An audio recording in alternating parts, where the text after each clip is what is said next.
what happens is like there are many ways to get many job opportunities. It's better to not rely on career fair.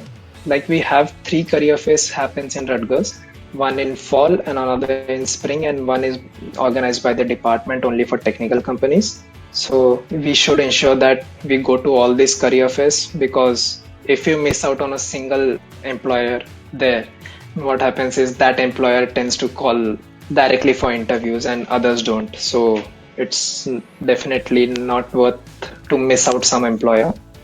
And when it comes to outside career fair, I think most the recruitment happens outside career fair only.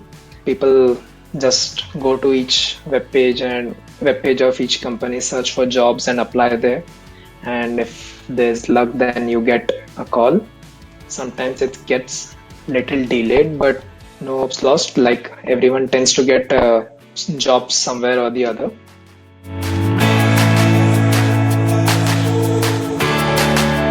What I did is I frankly never prepared that much.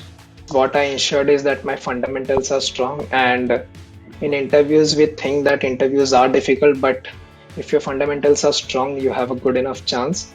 The number of calls are less, but it's on us to, even if we get one interview call, we should convert that.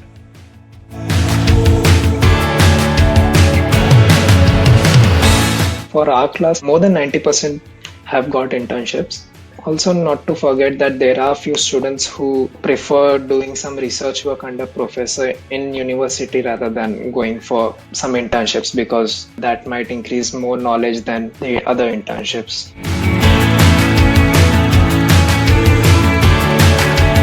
It depends on where you get job.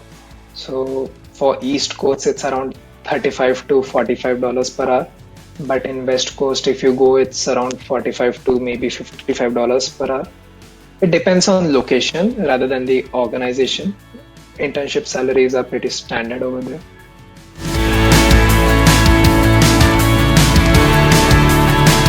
The major difference we have is here, organizations take internships very seriously, and more than the work, they see that how a student will be fit in their organization or their project. So internships are a great way to get full-time jobs, and I think there's a very rare chance, like if you don't do anything very bad, you will end up getting full-time offer. But yeah, then speaking about the luck factor and all, like we don't know after 6 months how economic situations would be. But apart from other external factors, internships do get converted to full-time.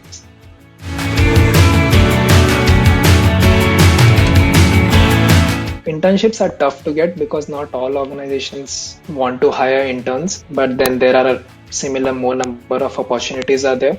Again, but the same logic applies, like it depends on how much strong your fundamentals are. So at that day, you should be able to answer basic questions.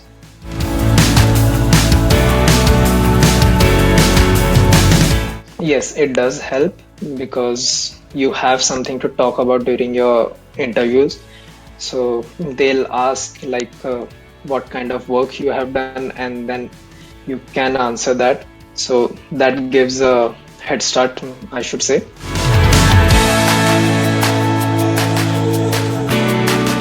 Software engineer is the most favored role, but there are a few sections of software engineering roles as well.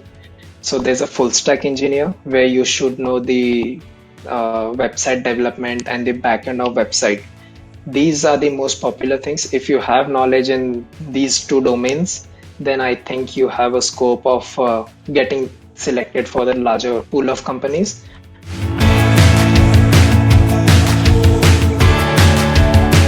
In this scenario, it's tough. Like a lot of offers are on hold right now, but things will improve, and people were getting offers. Around more than 90% of students already had offers, but then it's not permanent as of like if students will be joining or not, that's not sure as of now.